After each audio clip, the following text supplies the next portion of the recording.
practical tips if you're thinking about doing some daily vlogs. I've learned that I'm a handsy talker. Kia ora, I'm Sarah. I'm a Māori person living here in Japan.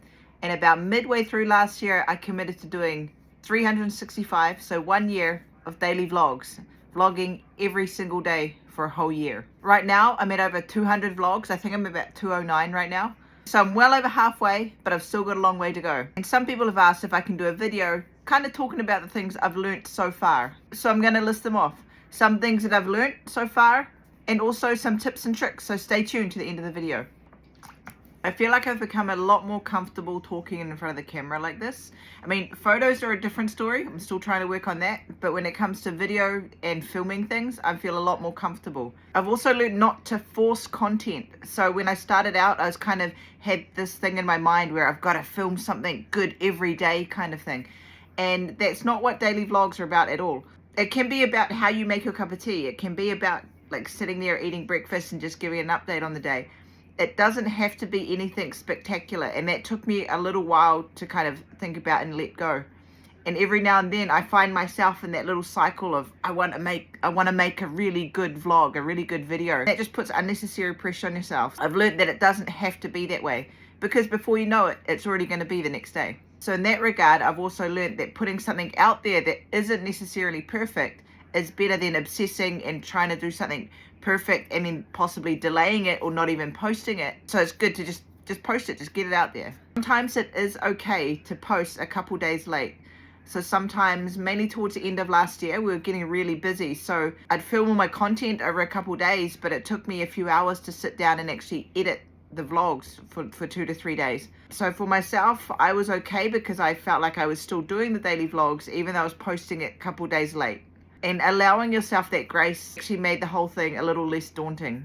I've also learned to film as much as I can. So it's way easier and way better to just film everything and then sift through things afterwards than to realize when you're editing, man, I wish I got that on camera. So I've learned to just film as much as I can.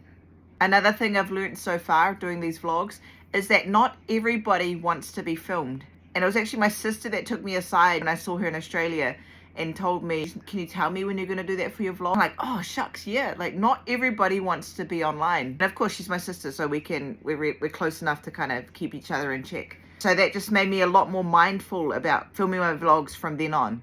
So now when I am doing my vlogs, if people are going to be in it, I'll ask them or I'll let them know, hey, this is for my vlog. So that's why sometimes you'll see that I'm with people, but they won't necessarily be on my vlog. So you'll know that I'm at lunch or at an event, or I'll be at a place with some people, but those people might not necessarily be in the vlog, and that's because they don't want to be on the vlog. And that's totally fine. I've also learned not to film the vlogs in the app, because I've had so many experiences where the app's just crashed or just shut down on me and I've lost whatever I was filming for that day. So I thought it would be easier to film throughout the day in the app, keep it in my drafts, but I've lost so many vlogs doing that, so I've learned not to do that. I just film it on my phone, put it in an editing app, or even upload it into the app and edit it in the TikTok app. But yeah, I don't film it through the app anymore. I feel like I've learned to articulate myself a little better, which was actually one of my big goals doing these vlogs, is because I can find it really difficult to articulate my thoughts and feelings. So part of doing these vlogs was to learn how to do that and get more comfortable doing that. The fact that I'm getting more comfortable doing that makes me really happy. And the last ones I think are probably common sense, but maybe not. And that is, just be you. So eventually your people will find you. This was when I first started the TikToks. The bro Parker Davis told me this little bit of advice. He said, sis, just be you and your people will come. And I've pretty much lived by that. That's one of the things I've lived by on this app, is to just be myself. People come, people go, but your people will find you and will stay. So thank you everybody for staying and being with me on this journey here. Also, trolls are inevitable. Someone said that that's a sign that I was getting popular on here. And other people are saying, trolls, why do you get trolls? But I guess they infiltrate all parts of the TikToks. Trick is just to not take it to heart. Remember, which leads me into my next part, remember, this is not real life. This is social media. And I'll be honest, I'm tickled and I'm kind of happy when people say they follow me or they recognize me somewhere. But I'm also quickly humbled by my whānau. Well, you see, even my mum saying they've got nothing better to do than watch a TikTok. A lot of them don't even know what TikTok is and don't know what any of this means. So for me personally, knowing that I have such an awesome support system behind me really just lets the trolls just kind of just run off my back. It's great. It is fun messing with them sometimes though. And finally, after a couple hundred days, a huge thing I've learned is that I'm still learning. So I still feel like a baby when it comes to the whole social media and TikToks thing.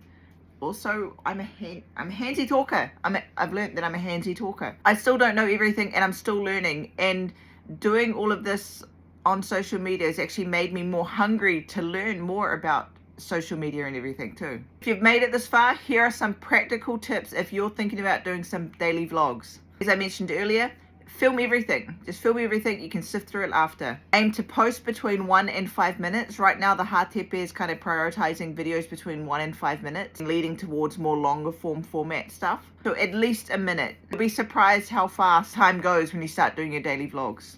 Choose when you're going to post. So you can either post the night of your daily vlog or the next morning. Me being here in Japan, I'm 4 hours behind Aotearoa, so if I post at 10 p.m. when I'm getting ready for bed, it's already 2 a.m. in Aotearoa, where most of my audience is, so people aren't going to see my vlog. So sometimes it's beneficial for me to post the next day. So have a think about where you are in terms of the time zone and your audience, and try to figure out when the best time to post is. That might mean posting the next day. So for me, a lot of my vlogs, I'll post the next day or super late at night. Let people know you're going to be filming them, or if they're going to be in your vlog. As I mentioned earlier, not everybody wants to be in vlogs. So that's just a tip to make sure that things don't get a little awkward if people don't want to be in your vlogs and you've already filmed the content. The next one's a big one. Figure out the guidelines so that you don't get violations on your videos. In my life and line of work, so fighting, dealing with swords, these are all things that trigger the HaTepe with warnings and violations. So I have to be really careful and intentional about what I put here on the TikToks. And I still get warnings, I still get violations, but I'm trying to find my way around things so that I can still film my life, but also stay within the guidelines. And because of things like that, I also upload my vlogs to YouTube. So if people sometimes can't see my vlogs here on TikTok, I can direct them to YouTube and they can go and check it out on YouTube just in case. Sometimes writing a quick layout of your vlog can help you give it a little bit more direction to what you want to do in that vlog. And that can be a little less stressful if you've got a busy day ahead. So you know exactly what you want to film and you kind of have a little bit of a structure planned in your head. When you're filming, talking to the camera like I am now, and you make a mistake with your speech, just pause and then repeat the sentence. That way you can just cut it out in editing and nothing's changed. So if you took a lot of my raw footage, you'd see a lot of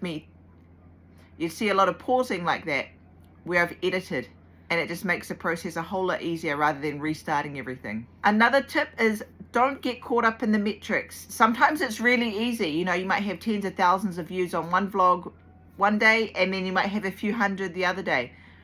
It doesn't matter. Think about and remember why you're doing the vlogs in the first place. I mean, if metrics is your thing, then that might be another issue, but maybe you need to think about why you're doing the vlogs.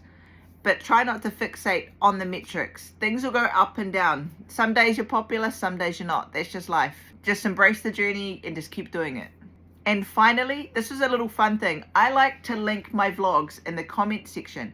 So if you go to any of my daily vlogs, you'll notice that I just started putting a little comment like this saying day 2, day 3, so that after they watch your vlogs, people can look into the comment section and go directly to the next vlog or go to the previous day's vlog. What was really fun is that after a while, people started picking up on this and other people would comment, you know, for the next day. And that felt really fun because it was a really cool way for my community to engage with the daily vlogs, which was really cool.